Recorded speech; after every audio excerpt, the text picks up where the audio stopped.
have a couple different stories, but one that in particular comes to mind takes me back to when I went to college. Now, now I'm 75 years old. I was going to say anyway. Really, I'm closer to 80, but I'm saying 75 now. I'm 75 forever at this point, you know. So, but I was born in the South and raised in the South. When I went to college, I went up to the northern state there in Michigan, and I attended the University of Ann Arbor, and that's where I met Jason. And I call him Jason. That's you know that's what I call him. That was really his middle name, but he was a nice looking young man. I'd already been there at college for a year or so, and then he arrived. I was already been there for a year, so he was a freshman when I met him. When he was at a burger place, you know. There's a lot of burger places around there back years ago. As we're talking back in the 70s, you know. This is in I think 70 71, right around in there when I met him. And you know, it wasn't like a love at first sight or anything like that. It was just, you know, he's a nice looking man, and I thought so. And we was introduced by some mutual friends that was there, and you know, we started talking a little bit more, and I saw him more and more at the library, you know. And we talked about more and more and more, and we just grew together and started spending more and more time together. It was nice times, I'll say that for sure. And, anyway, we won one of these nights. We had a special place down by one of the little out pond areas from the Huron River. There's lots of places down there along the river that folks would go down and just hang out with campfires and, you know, doing the things that college kids do. Where we jump in the water all naked. Sometimes we just get all naked and go swimming in the water, and you know, that's what college kids do and all that. So, you know, there's a summer before I graduated that Jason was going to be going off to Paris. See, he was studying all this stuff that had to do with these international relations and things like that had to do with politics. I wasn't into it much myself. I didn't care much for the politics. I was going to school myself because I wanted to be a veterinarian, and I am a veterinarian. I still kind of practice here and there with the folks around this area here that have sick animals, and I travel around to some farms sometimes giving advice and things on that nature. But Jason was going to go to Paris, and at first I was invited, but I decided I didn't really want to go at first, you know. I didn't want to go over to another country. I didn't have any desire to. Just be something just to go along so I wouldn't miss him so much, you know, because he's going to be gone for 3 weeks, you know. And we hadn't, from the time that we had initially met, we really hadn't spent too much time apart. It was always together doing things, going to the stores and, you know, taking each other to classes and stuff, you know. And like the couples do, you know. And I'll say, too, that, you know, we had our own little ceremony where we exchanged vows and made promises to each other and all that for the first time that before we ever touched each other in a kind of intimate way. We exchanged vows. We had our own ceremony. So in our mind, we was married. You know, we was married because back then you really did. You know, when we were kids growing up through the 50s and the 60s, you just didn't do that. You just didn't have relations with people outside of the marriage, you know. That's just how it was. I mean, it was how we was. Even through the 70s, we were still where we were convinced we were joined. In our minds, we were joined. We exchanged vows and stuff. But anyway, I'm trying to remember where was. Okay, wait a minute. I was talking about the Huron River. There was a little area there where we like to go hang out, just the two of us. We would sit there and rub each other, you know, and kiss like, you know, like big college kids do, you know. But it's a nice little place. It was just a little cove area there, and it was like a little grassy spot up on a little hill where we could go up and hang out, you know, and do things. And let me tell you, we did things, you know. We did a lot of things that like a lot of people wouldn't do, but we did it anyway, you know, because it felt good. You know, I mean, we didn't do anything with the back door, you know. I didn't do anything like that. We wasn't like that. Jason didn't like that. He didn't want to put us, you know, as a tallywhacker in that space there, which I didn't like anyway, so, you know, that's good. Yeah, it's going to be like a rated R story when I'm all done, you know. Anyway, wait a minute. Let me like this. There was one night over there. It was like the night before Jason was going to leave for Paris. We decided we were going to go down there and hang out and spend some, you know, personal time together in our special spot. You know, it was like a little beach area. There was some sand in another area, in apart, you know, of the beach area along the Huron River. And our space, our little special space, was, I don't know, 20, 30 feet from the beach area there where we could lay out on the grass, you know. And it was kind of like a half moon going on in the sky, so things were kind of lit just a little bit. It was still really dark, you know. We still needed flashlights, and we had 2 small flashlights that we had carried. We could get to the spot from the parking lot, you know, because it's a, you know, about a 5-minute walk from the parking lot to a special spot over there. And we, you know, got to our spot. We decided we was going to do a little skinny dipping, and we got all naked, and we did our little swimming, and we dipped in the water, and then we come out, and we was all there on the grassy spot on our blanket, just, you know, rubbing and kissing and all of that. You know, we're doing things, and probably been like a couple hours after, you know, rubbing and kissing and all of that going on, and all the humping and stuff. And you know, I don't need to tell you a lot of details, but that's not what this story is about. But anyways, after a couple of hours, I had to go to the bathroom. You know, I had to go pee, and I decided I was just gonna go just on the other side of one of the bigger trees that was there, where there's some big groups that were hanging out, and then there was like a little bank area where whatever I put out there was gonna just flow down the bank and into the river. You know, everybody was peeing in that river. I was just thinking about it now, and like, I was probably just swimming in pee most of the time, really. And I'm, you know, squatting down there, heading on to the side of the tree, you know, trying to keep myself from falling down the little bank area there. And I was just peeing, not, you know, not really minding too much. But, and I looked up, and straight up in front of me, about 20 feet on the other side where we was at, and just alongside the edge of the beach, I saw someone sitting there in a chair, and it was like a lawn chair, right on the edge of the water. And I froze. I stopped peeing, and I froze. And I couldn't catch my breath. I was just shocked to see someone sitting there in a chair, facing right toward our direction, right toward our secret little spot there. And they were smoking a cigarette. I could see the little end of the cigarettes lighting up, you know, like a little cherry on the end of lighting up, you know, like this here. You see how that glow like that, right? That's a glow on the end of the cigarette. I saw he was just taking a head or two of his cigarette, and when he was sitting on the cigarette, I could tell it was a man. He had on a weird looking hat, and it looked kind of like a sun hat, but it was small. It was like a small sun hat, but every time he hit that cigarette, he hit it a few times while I was there frozen, naked, you know, and I knew Jason was over there not too far from me, just a few feet away on the other side of the tree, and the tree roots, naked too, naked as the day we was born, you know. And there's somebody watching us, And when every time he hit up that cigarette, that little cherry light up, you know, and light up his face, I could see that he had a mustache and a beard, and he looked kind of old, not really old, not, you know, but older, you know. I mean, we was in our 20s. I was maybe 22, you know, and Jason was a year younger than me. But this was an older person than us. But, I mean, he was just sitting there watching us, smoking a cigarette. And I froze, like I said, And I was quick thinking in my head what I was going to do. Was I going to, you know, stand up and yell? You know, should I just be quiet and maybe he'll just go away? But I thought rather fast, but what seemed like a couple minutes, I decided I was just going to go and tell Jason that there was somebody there, and we'll see how he wanted to do it. But I didn't want to make a big deal. I didn't want to be loud and let that man know that I knew he was there. I just kind of acted like I didn't really see him. I finished doing my thing and with my peeing, and then I just carefully went back over to where Jason was at, and I just laid down right straight on top of him, made him post and laying there down, and I whispered in his ear as quiet as I could. While I was kissing him, I was just acting like I was kissing on him. I didn't want to let the guy know that I was telling Jason. I whispered in his ear, and I said, "There is a man sitting over there on the beach." And Jason said, "What?" You know, and I said, "Shh." You know, I was kissing him, keep quiet. I didn't want him yelling. You know, I didn't want him startled while I was kissing him. And I said again, "There is a man sitting in a chair by the beach." And Jason sat up, and he looked over in that direction, and I started kissing him some more, and turning his head. I didn't want to, you know, tip it off to the man that we knew that he was there. And so we was just whispering back and forth, like, what we going to do? Should we just leave? We didn't really know at first, and then I told Jason, I said, we should just quietly leave, just act like nothing. We just act like we don't see him, and we just pick up our stuff, and we'll just leave, you know. Don't let him know that we're going. We don't let him know that we see him there, you know.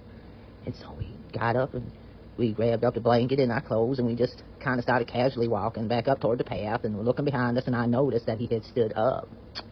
And when he stood up, I noticed he grabbed something that was stuck in the ground, in the sand next to the chair. I didn't see it before, but when he stood up and I looked behind and I saw it, it looked like something that we didn't want anything to do with, because it looked like a big long knife, you know.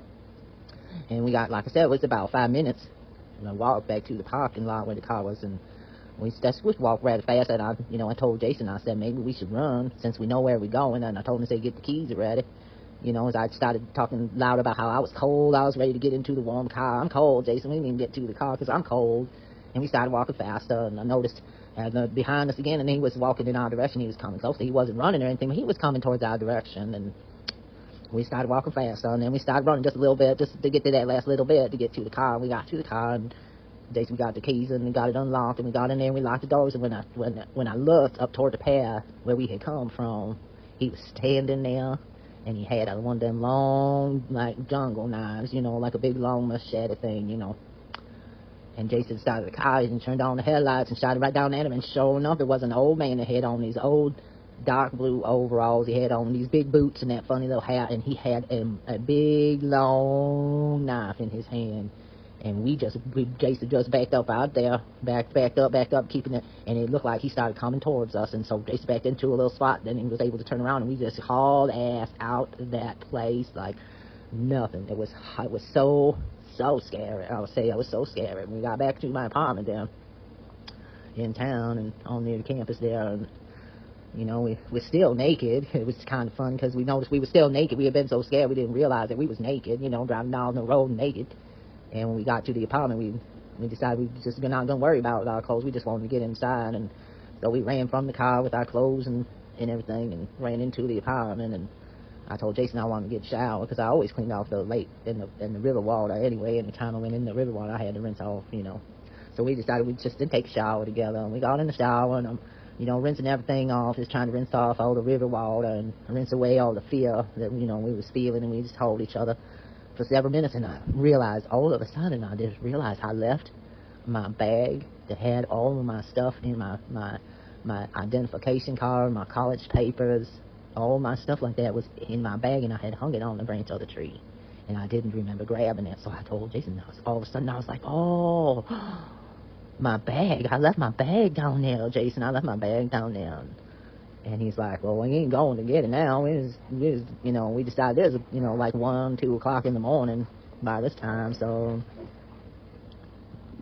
we decided that, we was going to wait until the early morning, and then we was going to just drive back down there. And when we had the daylight, and we could see stuff, and we didn't have to worry about some old crazy dude with a big knife or anything, So we decided to take a little nap, though. We did lay down and take a little nap. It was hard for me to sleep, but I was able to get just a couple of hours of sleep. And when the sun came up in the morning, it was a little after 6:30, 7 a.m. in the morning. Now we got up and got dressed, and we drove back down there to the spot. And I told Jason I wanted to have some kind of defense, a weapon of some kind, And Jason had a gun. He had a small gun, and his grandfather had given him, So he grabbed that, and I grabbed a baseball bat. I had it was like a wooden bat that I had gotten from one of the games I went to, and it had a bunch of signatures on it, from some of the baseball players, but I didn't care. I was going to use it as a weapon if I had to. And we grabbed that up, and we went and we headed back down now to our spot along the Huron River down.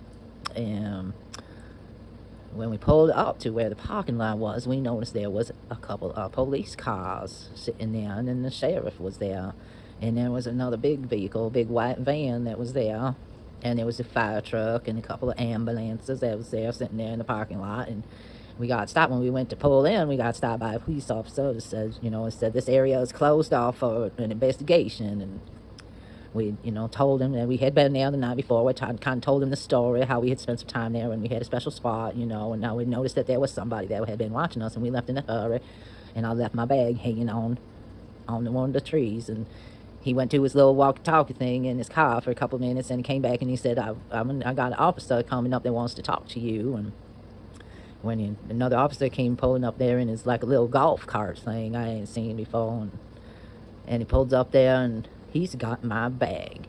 He got my bag. He got out his little golf cart and came over to the car and asked me if that was my bag. And I said, yeah, that's my bag. We was here. I just told this officer here. We was here last night, and And he handed me my bag, and I could tell that they had gone through it. They looked through the whole thing, and he said, we was just getting ready to pay a visit by your place, by your apartment there, and find out if you had seen anybody or you knew of anybody else that was around there. And I told him about the man again, told the story again about how I had to pee, and I was behind the tree, and I noticed that he was sitting there on the chair on the beach watching us, and I was creeped out a little bit. I told the officer I was a little bit creeped out. It scared me. It was scared me. That's why we left in such a hurry.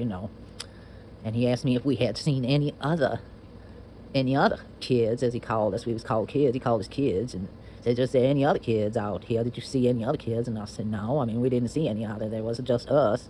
There wasn't anybody else out there that we knew of. So, and he just kind of shook his head and said, "Well, I appreciate your time." He says, and I asked him out of curiosity. I said, "Y'all doing an investigation here?" He said he was looking at something. What are y'all doing and what are y'all investigating? I was curious. And he didn't want to tell anything, at first. And he just said, all I can tell you is that something very bad happened in there to a couple of kids. There's a couple of kids there out in the woods area there where something really bad happened to them. And I can tell, he says, I can tell that, y'all didn't do any of that because we found the fella that we suspected done it, but he is saying that he didn't do anything, but I think he did. And I told the officer, I said, well, I can tell you, like I said already, that he had a big, long knife. So if there was anything done with that was with a big, long knife, I'm pretty certain it was to him. And he asked me if I would be able to identify the man that was sitting there, and watching us on the beach, and I said, I don't know, because it was dark. I mean, I saw some of his face. I could tell he had a beard and a mustache, and he had a small hat, and the officer said, well, that is who I think might have done some bad things back in the woods there, And we talked a couple of minutes about the area, and how it's always safe and never have to really worry too much back then about, bad things happening in that area. There was always, quiet and everything. But then he said something about how we was lucky.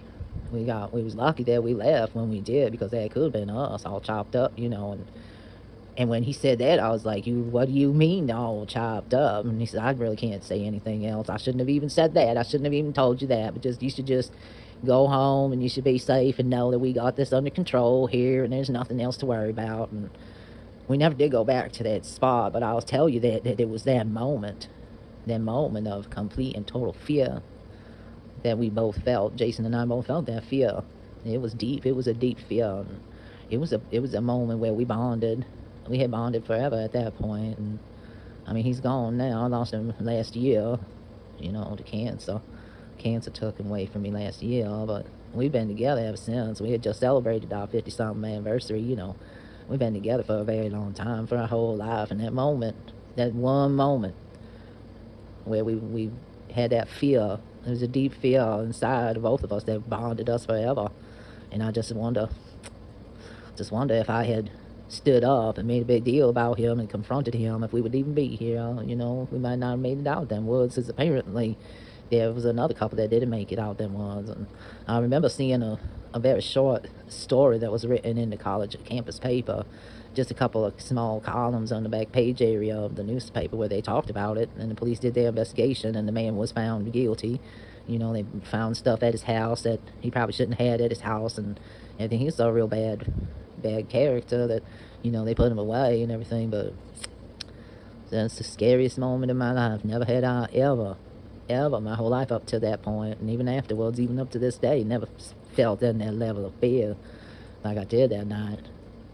Just, I see it sometimes too, and I would tell Jason, over the years, I would tell him sometimes I'd just be sitting there in the living room, and we'd be sitting in the kitchen or somewhere, and just all of a sudden I'll see a flashback of seeing him sitting there on the beach in that chair, hitting his cigarette, smoking a cigarette, his face lighting up from the cigarette. And I see it like it was yesterday. I still am, like right now, I'm seeing it, when I close my eyes, even more so. I picture it like it was yesterday. I'll never, ever forget it. Never forget it. So, anyway, that's my story.